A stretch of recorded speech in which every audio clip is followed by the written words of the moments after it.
नमस्कार बंधुरा मिठू and Riya cooking ए तुम्हारे सकलके स्वागत। आज के आमरा हाजिर हয়েছি उपासेर दिने बा शिवरात्रिर दिने स्पेशल एकटा खाबारेर रेसिपि निये।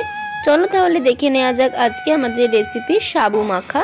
তার জন্য প্রথমেই আমরা একটা পাত্র নিয়ে নিয়েছি, তার মধ্যে এক বাটি পরিমাণ সাবু নিয়ে নিলাম। এখানে আমি বড় ধরনের যে সাবুগুলো হয় সেই সাবুদানাগুলোই ব্যবহার করছি। তোমরা চাইলে ছোট সাবুদানাগুলো ব্যবহার করতে পারো। আমি যেহেতু ভিডিও শুট করব তাতে দেখতে সুন্দর লাগে তার জন্য বড়গুলো নিয়েছি। এবার সাবুগুলোকে ভালোভাবে প্রথমে জল দিয়ে 2-3 বার করে জল বদলে ধুয়ে নিতে হবে। দেখো সাবুগুলোকে কিন্তু জল বদলে ভালোভাবে ধুয়ে নিয়েছি। এবার যে বাটির মাপ করে সাবু নিয়েছিলাম ওই বাটির মাপ করি এখানে এক বাটি জল দিয়ে দিলাম। দেওয়ার পরে এই সাবুটাকে 1 ঘন্টা মতো ভিজিয়ে রাখবো। ফিরে আসছি 1 ঘন্টা পরে। ফিরে এলাম 1 ঘন্টা পর। দেখো সাবুগুলো কিন্তু ফুলে ডাবল হয়ে গেছে আর সাবুগুলো দেখো একদম কিন্তু ম্যাশ হয়ে যাচ্ছে, কোনো রকম দানা দানা কিন্তু নেই।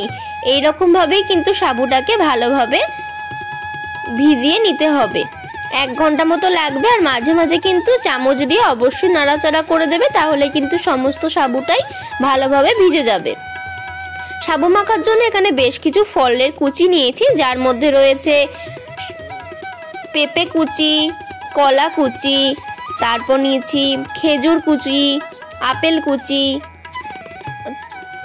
তারপর কাজু বাদাম, কিশমিশ, আর নিয়েছি আঙুর। এখানে আমি সবুজ যে আঙুরগুলো পাওয়া যায় সেগুলোই ব্যবহার করেছি, তোমরা যে কোনো ধরনের ব্যবহার করতে পারো। আঙুরটাকে 2 ভাগ করে নিয়েছি আর একটু বাতাসা নিয়েছি, মটরশুঁটি নিয়েছি আর নিয়েছি মাখা সন্দেশ। তোমরা তোমাদের ইচ্ছা মতো ফল এখানে ব্যবহার করতে পারো। এবার আমরা এক এক করে সমস্ত ফলগুলোকে দিয়ে নেব। আজকে আমি তোমাদেরকে শুকনো সাবু মাখাটা করে দেখাবো, দুধ এর মধ্যে অ্যাড করব না। তবে তোমরা চাইলে এর মধ্যে অবশ্যই দুধের ব্যবহার করতে পারো। আমি আজকে এর মধ্যে দুধটা ব্যবহার করছি না আর এর মধ্যে নারকেল কুড়োটা ব্যবহার করছি না। এর মধ্যে নারকেল কুড়ো দিলে কিন্তু খেতে খুবই ভালো লাগে, কিন্তু নারকেল দিলে অনেক সময় অ্যাসিডিটির প্রবলেম হয়, তার জন্য এখানে আমি নারকেলটা ব্যবহার করলাম না। যেহেতু সারাদিন উপোস থাকার পরে এটা খাওয়া হয় তার জন্য এটাকে কিন্তু এর মধ্যে নারকেলটা ব্যবহার করলাম না। তোমরা চাইলে করতে পারো, সেটা কিন্তু আরও সুস্বাদু হবে খেতে। দেখো হাতের সাহায্যে বাতাসাগুলোকে একটু গুঁড়ো গুঁড়ো করে দিলাম যাতে খেতে ভালো লাগে। আর কাজু কিশমিশ মটরশুঁটি যেগুলো নিয়েছিলাম তোমাদেরকে দেখিয়েছিলাম, সমস্ত ফলকুচিগুলোই কিন্তু এর মধ্যে দিয়ে দিচ্ছি। আর তোমরাও চেষ্টা করবে সাবুর মাখাতে ফলের পরিমাণটা একটু বেশি দিতে। আর এটা কিন্তু খুব হেলদি খাবার, যে কোনো নিরামিষের দিনে উপাসের দিনে তোমরা কিন্তু এটা ব্রেকফাস্ট হিসেবে অনায়াসে খেতে পারো, খুবই ভালো লাগবে। আর বাচ্চাদেরকে টিফিনেও কিন্তু এটা দিতে পারো, তারাও কিন্তু খুব ভালোভাবে খেয়ে নেবে আর কিন্তু পুষ্টিকরও হবে এই খাবারটা। তোমরা অনায়াসে এটা তোমরা যে কোনো উপাসের দিনে বা শিবরাত্রির দিনে মহাদেবের মাথায় জল দেওয়ার পরে তোমরা উপোস ভঙ্গ করার সময়তে এটা কিন্তু অবশ্যই খেতে পারো। এবার চামচের সাহায্যে সমস্ত ফলকুচিগুলোকে আগে ভালোভাবে সাবুর সাথে মিক্স করে নিয়েছি। এবার ওপর থেকে দিয়ে দিলাম একটু সন্দক লবণ, যেহেতু এটা উপাসের দিনে বানানো হচ্ছে। আর সাবু খেলে অনেকের কিন্তু অম্বল হয়, একটু লবণ দিয়ে দিলে তাহলে কিন্তু অম্বলটা হবে না। লবণ দিলে কিন্তু এর টেস্টটাও খুবই ভালো লাগে, ঈষৎ একটু লবণ দিতে হবে।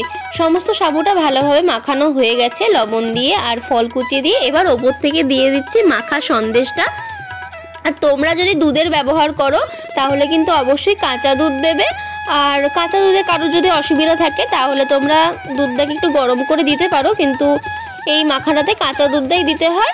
আর কাঁচা দুধটা দিয়ে একটু ভালোভাবে মাখিয়ে নেবে তাহলেই হবে। আর ওপর থেকে একটু সন্দেশ দিয়ে দেবে। আর আমি এখন একটু সাজিয়ে নিচ্ছি, একটু ওপরে ফল কুচি দিয়েছি কিছু আর দিয়ে দিলাম কাজু কিশমিশ। এই তো রেডি হয়ে গেল আমাদের সুন্দর একটা উপাসের দিনের একটা স্পেশাল খাবার। তোমরা তোমাদের পছন্দ মতো ফল দিয়ে এটা বানাবে। এটা স্বাদ কেমন লাগলো অবশ্যই কমেন্ট করে জানাবে। সাবু কিন্তু আরও অনেক রকমভাবে মাখানো যায়, যেমন ক্ষীর দিয়ে অনেকে সাবু মাখায়, অনেকে শুধুমাত্র মাখা সন্দেশ দিয়ে কলা দিয়ে সাবু মাখায়। তো তোমরা সেগুলো যদি দেখতে যাও অবশ্যই কমেন্ট করে জানাবে। আমি আজকে শুকনো সাবু মাখাটা তোমাদেরকে করে দেখালাম। আর সাবুর অন্য কোনো রেসিপি যদি তোমরা দেখতে চাও অবশ্যই কমেন্ট করে জানাবে। তোমাদের আজকের রেসিপিটা যদি ভালো লাগে তাহলে অবশ্যই লাইক, কমেন্ট, শেয়ার এবং সাবস্ক্রাইব করবে চ্যানেলটা, কেননা তোমাদের সাহায্য ছাড়া আমরা এগিয়ে যেতে পারবো না। আজকে তাহলে এখানেই আসি, দেখা হচ্ছে পরের কোনো একটা ভিডিওতে। টাটা।